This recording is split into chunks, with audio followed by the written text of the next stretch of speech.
Assalamualaikum warahmatullahi wabarakatuh. Untuk teman-teman yang membuat akun Facebook menggunakan Facebook Creator by Rangga, kemudian ingin memindah akunnya ke browser lain, sementara teman-teman masih belum memiliki cookies, biasanya rawan sekali checkpoint. Kemudian ada beberapa langkah supaya tidak mudah checkpoint. Yang pertama, kita harus menyiapkan autentifikasi dua faktor. Terus yang kedua, jika sudah masuk, kita harus menggunakan login menggunakan cookie. Ada satu lagi, yaitu kita harus menyiapkan ID atau identitas untuk kita bergunakan sebagai verifikasi untuk akun ketika terjadi checkpoint. Nah, itu yang ketiga agak berat. Kita akan bahas di video selanjutnya. Kita pilih yang pertama terlebih dahulu, yaitu membuat autentifikasi dua faktor atau menyalakan fitur autentifikasi dua faktor atau biasa disebut A2F oleh teman-teman di Facebook yang sudah kita buat menggunakan bot by Rangga.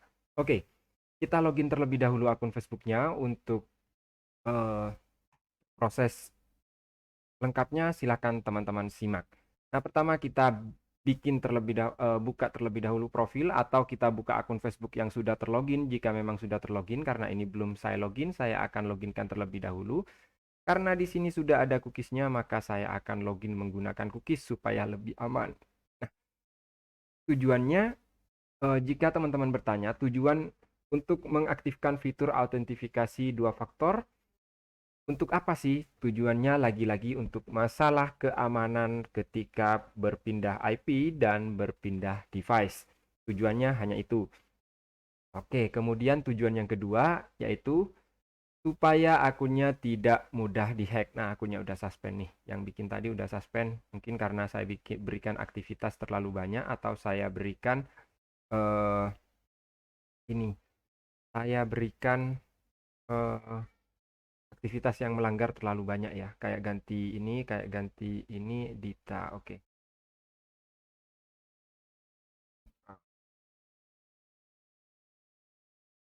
Keluarkan dulu. New Facebook. Oke. Facebook. Oke, ini. Kita loginkan terlebih dahulu.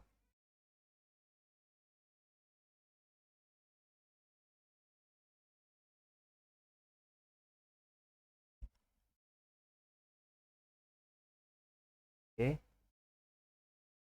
Oke, kita sudah dapat untuk cookiesnya. Cookiesnya bisa kita ambil. Kemudian kita mau menyalakan autentifikasi dua faktor. Nah, caranya bagaimana? Nah, di sini kita sudah masuk ke Facebooknya. Kemudian kita mau menyalakan fitur autentifikasi dua faktor supaya ketika buka di tempat berbeda tidak mengalami checkpoint atau tidak meminta verifikasi ulang ke halaman nomor handphone ataupun ke halaman email. Sementara handphonenya kita menggunakan fake, emailnya juga kita menggunakan temporary. Jadi cukup riskan ya. Kalau teman-teman menggunakan Gmail, saya rasa cukup baik jika menggunakan Gmail. Tapi karena ini menggunakan bot dan dibuatnya menggunakan temporary email, jadi agak kesulitan untuk verifikasi bahwa Facebook itu milik kita. Caranya kita menggunakan autentifikasi dua faktor. Oke, ini kita udah login, kita masuk ke halaman ini. Kemudian kita masuk ke halaman pengaturan, setting privasi, setting. Kemudian kita masuk ke password and security. Kemudian kita masuk ke bagian use two factor authentication. Oke, kita masuk, kita pilih yang bagian atas ini, authentication app. Oke, kita klik. Nah, jika sudah bagian ini udah benar.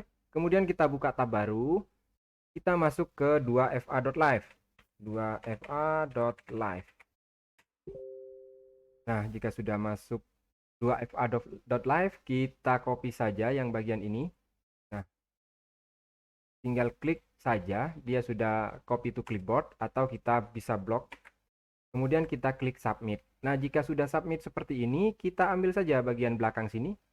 Ada 6 angka, 1, 2, 3. 1, 2, 3. Ada 6 angka di bagian belakang hasil generate yang akan kita pakai sebagai verifikasi. Ingat di bagian sini harus mfacebook.com ya teman-teman ya. Kan? Kenapa kita tidak menggunakan Facebook reguler? Karena biasanya jika kita menggunakan Facebook reguler, dia akan rawan sekali checkpoint karena pertama dia berakhir di ketika login terakhir dia menggunakan mFacebook. Nah, ini udah selesai. Autentifikasi dua faktornya juga udah ada. Oke, udah selesai. Di sini pembuat proses login Facebook serta pengaktifkan fitur autentifikasi dua faktor sudah selesai. Nah, bisa kita cek. Caranya masuk seperti ini lagi. Kemudian ke setting, kemudian password and security, kemudian kita cek autentifikasi dua faktor, dia pasti udah nyala ada di bagian atas. Untuk ambil recovery code supaya ada login tambahan, tinggal klik aja recovery code bagian sini, kemudian kita klik get code, kita tinggal copy saja. Nah, ini bagian dari autentifikasi dua faktornya juga. Tinggal salin, ini bagian juga untuk proses keamanan juga. Jadi yang kami lakukan seperti ini tidak lain dan tidak bukan semata-mata hanya untuk proses keamanan ketika berpindah device dan berpindah koneksi. Oke, demikian penjelasan singkat untuk cara login dan pembuatan serta pengaktifan autentifikasi dua faktor serta penggunaannya. Oke, wassalamualaikum warahmatullahi wabarakatuh.